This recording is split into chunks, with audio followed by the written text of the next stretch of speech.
दोस्तों नमस्कार। आज का टॉपिक है भक्ति काल। टीजीटी पीजीटी के लिए आपके प्रीवियस ईयर में पूछे गए जितने भी मोस्ट इम्पॉर्टेंट एमसीक्यू हैं, जितने भी क्वेश्चन हैं, तो ये है आपका भक्ति काल। भक्ति काल से जितने भी क्वेश्चन पूछे गए हैं, जितने भी पेपर में एग्जाम में हुए हैं, पूछे गए हैं, सबका सारे क्वेश्चन आपको करवाए जाएंगे। तो चलिए शुरुआत करते हैं। जैसा कि मैंने पहले भी आपको बताया है कि मैं प्रतिदिन कम से कम 15 से 20 क्वेश्चन रिवीजन के लिए डालती हूँ। तो प्रतिदिन क्वेश्चन पाने के लिए प्लीज़ चैनल को सब्सक्राइब करिए, बेल आइकन प्रेस करिए, जिससे आपको रोज़ वीडियो मिले और अपनी तैयारी को और भी अच्छा बनाइए। तो चलिए शुरुआत करते हैं। पहला क्वेश्चन है कि समग्र भक्तिकालीन काव्य पर कौन सी विशेषता लागू होती है? ए. अवतार में विश्वास, बी. जाति प्रथा का निषेध, सी. अहंकार का त्याग, डी. ईश्वरीय लीला गायन। तो चलिए आंसर अपना, अगर आप पढ़े हैं तो आंसर तुरंत कर लेंगे और आप अपना आकलन करिए। तो आंसर नंबर आपका क्या सही है? आंसर नंबर आपका सी सही है। ओके। दूसरा क्वेश्चन है आपका कि महाराष्ट्र के भक्तों में किनका नाम सबसे पहले आता है? ए. सूरदास, बी. तुलसीदास, सी. मीराबाई, डी. नामदेव। पीजीटी परीक्षा 2016 में पूछा गया क्वेश्चन है। आंसर आपका सही है डी. नामदेव। उसके बाद क्वेश्चन है आपका कि तीसरा क्वेश्चन है, नामदेव का संबंध किस प्रदेश से है? ए. गुजरात, बी. महाराष्ट्र, सी. मध्य प्रदेश, डी. राजस्थान। तो आंसर नंबर आपका बी सही है, महाराष्ट्र। क्वेश्चन नंबर आपका 4 है कि भक्ति काल की समय सीमा क्या है? ए. संवत 1275 से संवत 1700 तक, बी. संवत 1275 से संवत 1800 तक, सी. संवत 1375 से संवत 1850 तक, डी. उपर्युक्त में से कोई नहीं। तो ये आपका आंसर क्या है कि उपर्युक्त में से कोई नहीं है। डी आंसर है, उपर्युक्त में से कोई नहीं है। चलिए थोड़ी इसकी व्याख्या देखते हैं। हिंदी साहित्य में भक्ति काल का समय विक्रम संवत 1375 से विक्रम संवत 1700 तक माना गया है। इसके पहले आपको संवत दिया गया था, लेकिन कि विक्रम नहीं दिया गया था। तो विक्रम संवत और संवत दोनों को ध्यान में रखना है। भक्ति काल को ज्ञानाश्रय शाखा, प्रेमाश्रय शाखा, कृष्णाश्रय शाखा तथा रामाश्रय शाखा में विभक्त किया जाता है। ज्ञानाश्रय शाखा के प्रमुख कवि थे कबीर दास, रैदास और मूलक दास। प्रेमाश्रय शाखा के प्रमुख कवि थे मलिक मोहम्मद जायसी। कृष्णाश्रय शाखा के प्रमुख कवि थे सूरदास, नंददास, कृष्णदास, परमानंद दास, कुंभन दास, गोविंद स्वामी, मीराबाई, नरोत्तम दास, रहीम और रस खान। रामाश्रय शाखा के प्रमुख कवि गोस्वामी तुलसी दास थे। क्वेश्चन नंबर आपका 5 है। क्वेश्चन नंबर आपका 5 है कि संवत 1375 से 1700 तक के साहित्य में कौन सी भावधारा परिलक्षित होती है? ए. श्रृंगारिकता, बी. वीरता, सी. रीति, डी. भक्ति। तो कौन सी परिलक्षित होती है? उत्तर नंबर आपका डी सही है, भक्ति। प्रश्न नंबर आपका 6 है कि भक्ति के स्रोत को दक्षिण से उत्तर भारत में प्रसारित होने के सिद्धांत का समर्थन करने वाले विद्वान थे। A. Grierson, B. Hazari Prasad Dwivedi, C. Acharya Ramchandra Shukla, D. Jaishankar Prasad. TGT पुनर्परीक्षा 2004 में पूछा गया यह क्वेश्चन है। तो आंसर नंबर आपका सी सही है। क्या सही है? सी सही है, आचार्य रामचंद्र शुक्ल। क्वेश्चन नंबर आपका 7 है, हिंदी का भक्ति काल बाहरी आक्रमण की प्रतिक्रिया है। यह कथन निम्नलिखित में से किस विद्वान का है? A. Grierson, B. Hazari Prasad Dwivedi, C. Ramchandra Shukla, D. उपर्युक्त में से कोई नहीं। जीआईसी प्रवक्ता परीक्षा 2012 में पूछा गया क्वेश्चन है। आंसर नंबर आपका क्या सही है? सी सही है, रामचंद्र शुक्ल। उसके बाद क्वेश्चन नंबर आपका 8 है। क्वेश्चन नंबर आपका 8 है कि रामानुजाचार्य ने किस दर्शन का प्रतिपादन किया? ए. अद्वैतवाद, बी. शुद्धाद्वैतवाद, सी. विशिष्टाद्वैतवाद, डी दैतवाद। टीजीटी परीक्षा 2013 का क्वेश्चन है ये, और आंसर नंबर आपका सही है सी, विशिष्टा दैतवाद। उसके बाद है क्वेश्चन नंबर 9, विशिष्टा दैतवाद के प्रतिपादक कौन थे? ए रामानंद, बी रामानुजाचार्य, सी माध्वाचार्य, डी निम्बकारचार्य।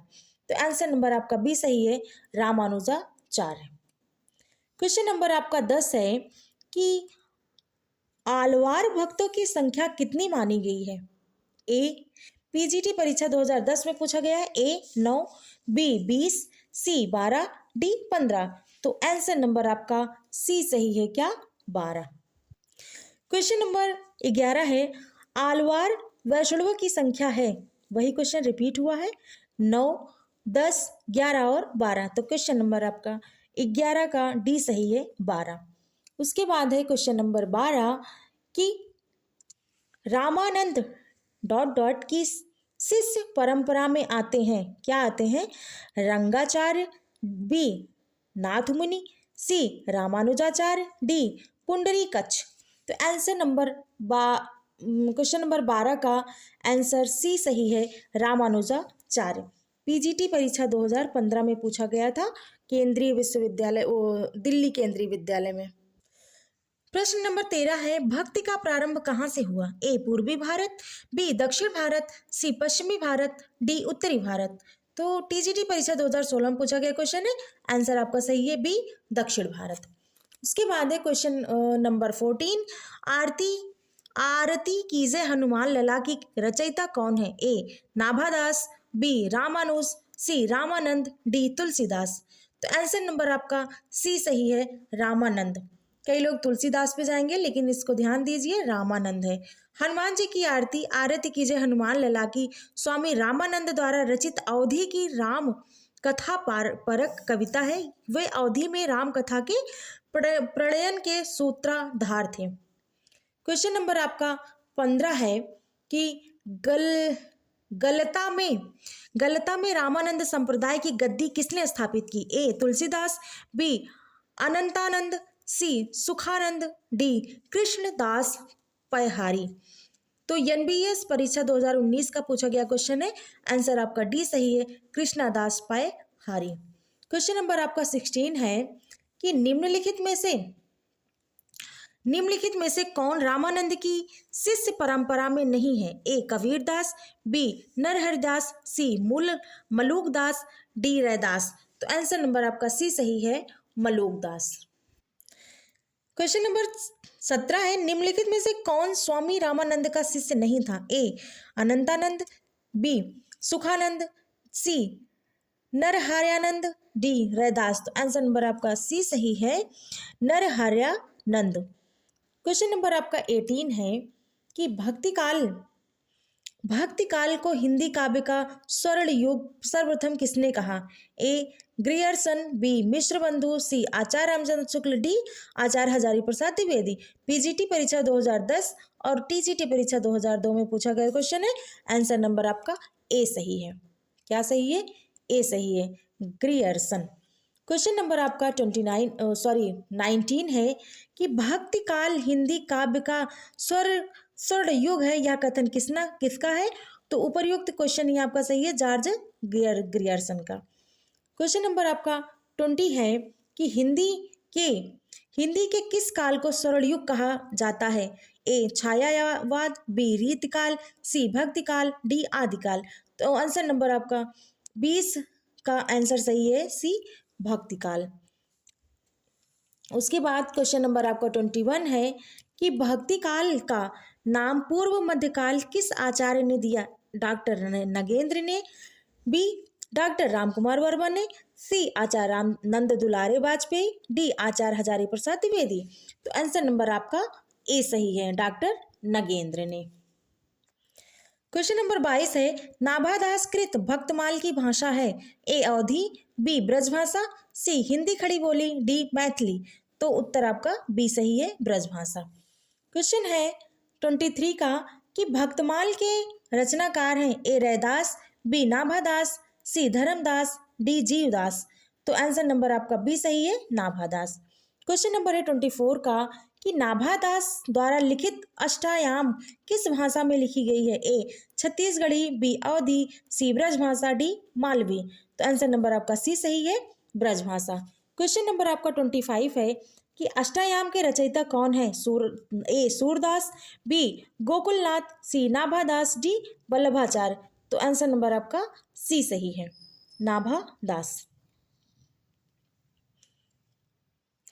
आंसर 26 है, भक्तमाल के रचयिता नाभादास के गुरु का नाम था? ए नरहरिदास, बी वल्लभाचार्य, सी विठलनाथ, डी अग्रदास। तो आंसर नंबर आपका डी सही है, अग्रदास। दोस्तों यहाँ पर भक्ति काल से 26 क्वेश्चन आपके कंप्लीट हो गए हैं। अब इसके बाद आपका आएगा संत काव्य। तो ऐसे ही topic wise question answer previous year के एमसीक्यू अपना रिवीजन करने के लिए अगर आपको ज़रूरत है और क्वेश्चन अच्छे लग रहे हैं तो प्लीज़ चैनल को सब्सक्राइब करिए, बेल आइकन प्रेस करिए, जिससे आपको प्रतिदिन सुबह 9 बजे तक ये वीडियो मिल जाती है। और आप अगर रिवीजन कर लेते हैं एक बार तो आपका पढ़ा हुआ हर एक बार पर डे आपके माइंड में अगर रिवाइज हो रहा है तो आने वाले समय में यानी कि पेपर के टाइम तक आपको इतने अच्छे से याद हो जाएगा कि आप पेपर के टाइम पे भूल नहीं पाएंगे।